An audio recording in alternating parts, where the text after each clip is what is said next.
Hai, selamat bertemu lagi dengan Pak Dedi dalam ilmu kimia. Tetap semangat. Untuk kali ini, tentu saja kita akan membahas masalah perkembangan model atom. Ya, seperti kita ketahui saja bahwa ilmu kimia akan berhubungan sekali dengan struktur-struktur atom. Oleh karena itu, tentu saja kita lihat dari awal apa itu atom. Pertama-tama, konsep atom dikemukakan oleh Demokritus. Atom berasal dari kata atomos, yang dalam bahasa Yunani-nya a itu artinya tidak, tomos itu dibagi. Jadi, atom merupakan partikel yang sudah tidak dapat dibagi lagi. Selanjutnya berkembang teori-teori baru. Jadi, atom adalah bagian yang terkecil.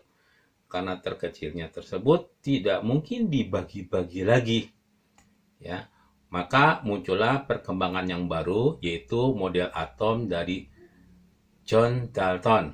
Apa yang dikatakan oleh John Dalton? Ya, atom adalah partikel terkecil penyusun zat. Digambarkan sebagai bola pejal yang sangat kecil. Ya, seperti kita lihat bola-bola yang ada, apa itu bola ya untuk permainan anak-anak, ya, bola bekel, ya, atau bola tenis itu adalah pejal. Selanjutnya yang dikemukakan oleh John Dalton adalah atom suatu unsur sifatnya sama. Atom-atom berbagai unsur sifatnya berbeda. Jadi setiap atom mempunyai suatu karakteristik yang berbeda satu dengan yang lain.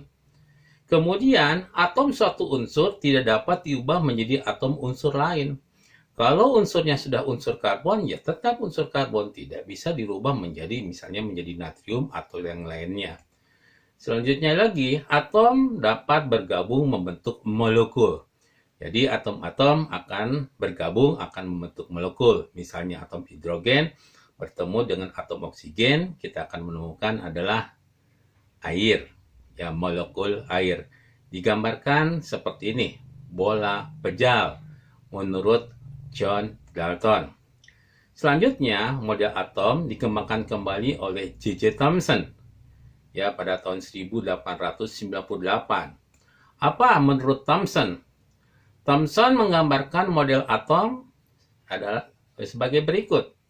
Atom merupakan suatu bola pejal sama ya dengan Dalton, di mana proton muatan positif dan elektron bermuatan negatif tersebar secara merata dalam bola.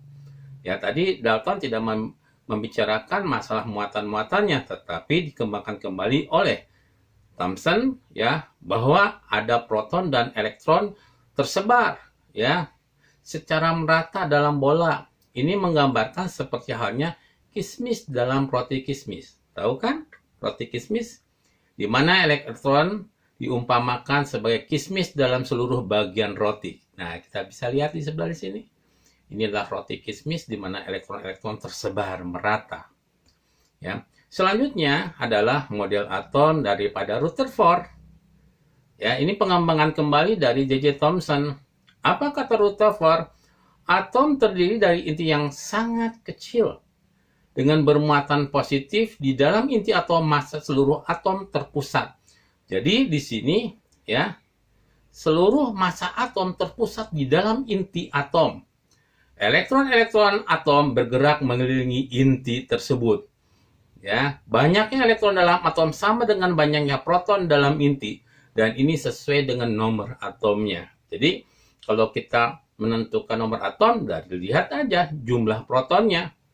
Ya, elektron sudah mulai ya tersebar, kemudian dia mengelilingi inti-inti atom.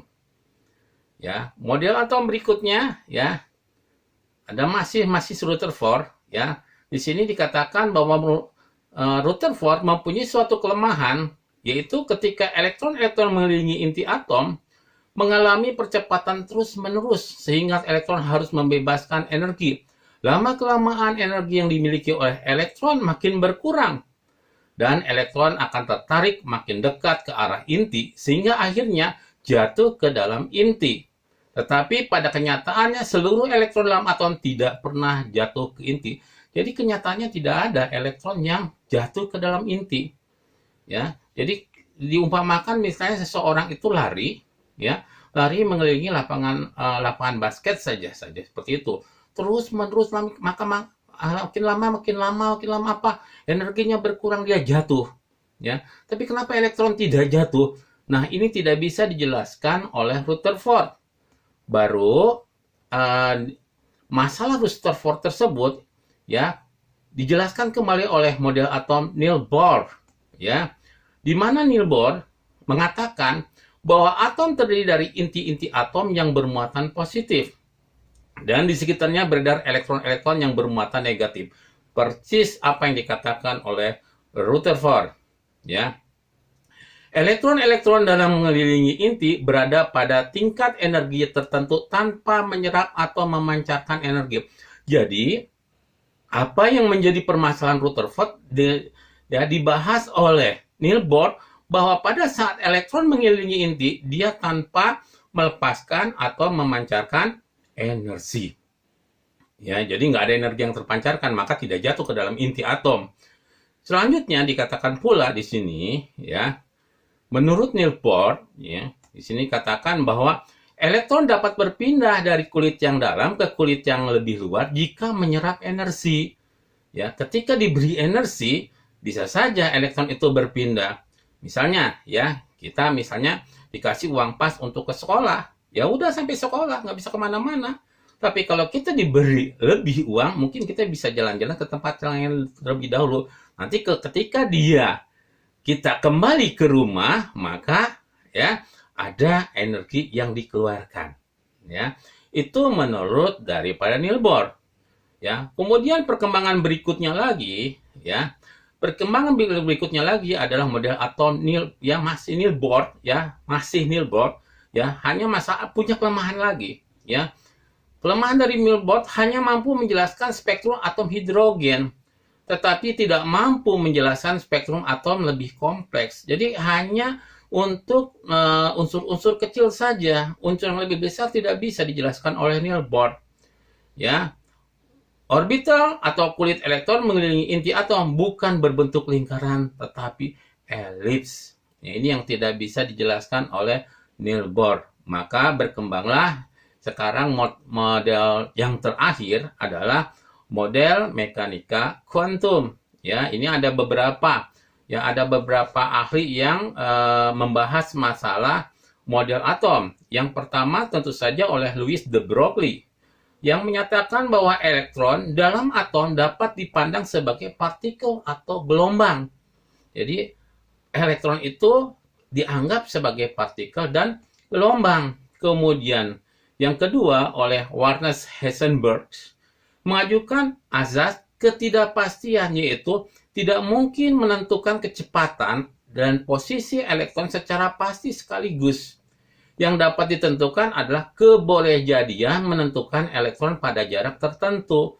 Jadi, letak elektron kita tidak dapat pastikan ada di mana letaknya. Hanya daerah-daerah tertentu tempat elektron itu dapat kita tentukan.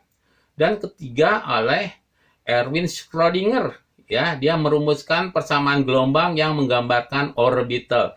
Nah, ini adalah gambaran di mana inti atom. Nah, di sini elektron-elektron ya berkisar ada di sini. Demikian penjelasan Pak Dedi masalah perkembangan model atom. Mudah-mudahan dapat dipahami. Sekian dulu. Assalamualaikum warahmatullahi wabarakatuh.